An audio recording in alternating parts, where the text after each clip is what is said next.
All right, I want to show you the first play from the Tennessee-Georgia game 2023. If you're a Georgia fan, you happen to cross this video, I already know how this game ends. You don't have to remind me. That's not the point of the video. The point of the video is to show you one of the best examples of inside zone that I've ever seen. Tennessee on this play, first play of the Georgia game, runs inside zone. Jaylin Wright, the running back, goes 75 yards for a touchdown on play number one. It's pretty much the only positive thing that happens for Tennessee in this game, but it's a great example of how inside zone works. Okay, and so I wanted to show that to you.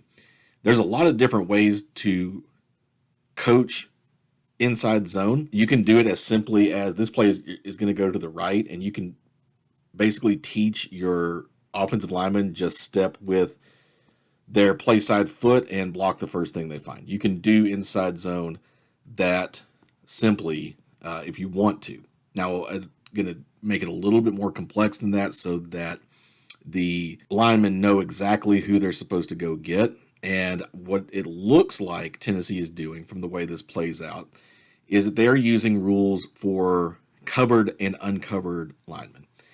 And that might look a little different than you would think at first, because if I just told you that if the lineman's covered, they're going to block the guy covering them, you would probably think, first of all, you're going to look at the center right here. He's covered, right? He's got a guy head up on him, so that means he's covered. But that's not exactly what that means. Covered and uncovered, especially the way Tennessee blocks it here, it looks like they're going from play side shoulder, like they're going from play side shoulder to head up of the next man. So the center is actually uncovered here, and this guard is covered because there is a man from his play side shoulder to head up of the next man. For the center, there is no down lineman from his play side shoulder to head up of the next man. So he is uncovered. So how this is going to actually work out then is that this defender right here is this guard's responsibility. This defender right here is this guard's responsibility, because from his play side shoulder to head up of the next man is a down lineman. So he's going to need to block him. From outside shoulder, there is no head up of the next man, but there is a man out here, so this tackle needs to block him. So we're going to get blocks that look like this, this, this. And then for our uncovered men, so like the center right here who is uncovered, he's going to go play side. He's going to help with a double team and then go on to block at the next level. That leaves our backside tackle. What is he doing? Well, here is actually our read guy. So he's not going to get blocked at all. He's going to get blocked by making the wrong decision.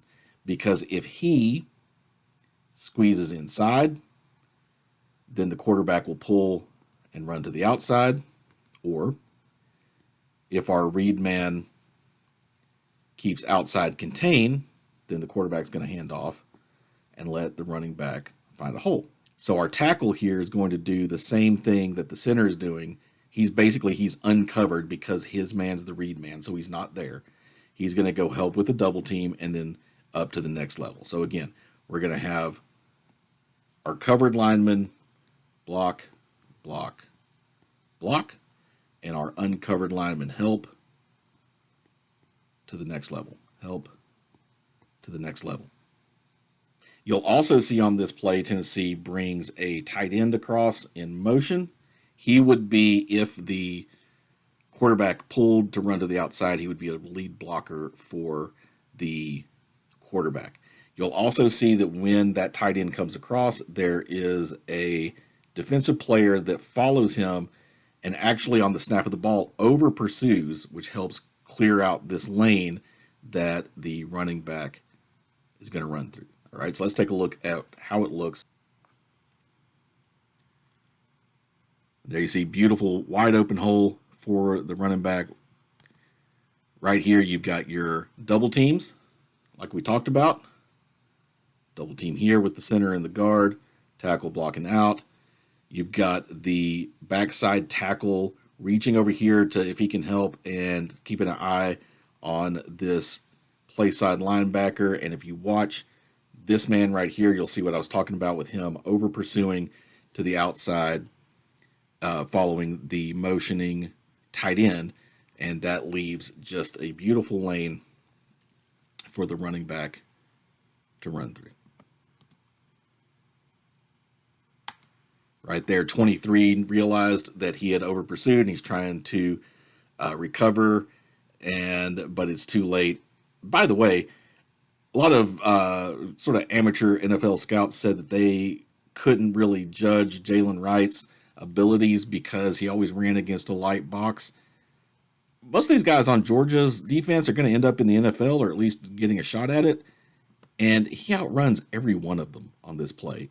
None of them can catch him. He's running away from them by the end of the play. So I think you can kind of tell he has some NFL ability there. I understand, like I said, it's the only thing good that happened to Tennessee in this game, pretty much. One of the few offensive highlights that the Vols had, but it was a beautiful example of how you run inside zone. And it's a play that Tennessee particularly likes to run on first down, first play of the game, more than they run it just about anywhere else. I talk about that on my post on cornfromajar.com. If you want to check that out, where I've got a series going where I'm talking about plays that Tennessee runs in different situations, and we started off with what they run at the beginning of the game. So I hope you check that out, cornfromajar.com. And as always, thanks to all you folks on Rocky Top for getting your corn from a jar.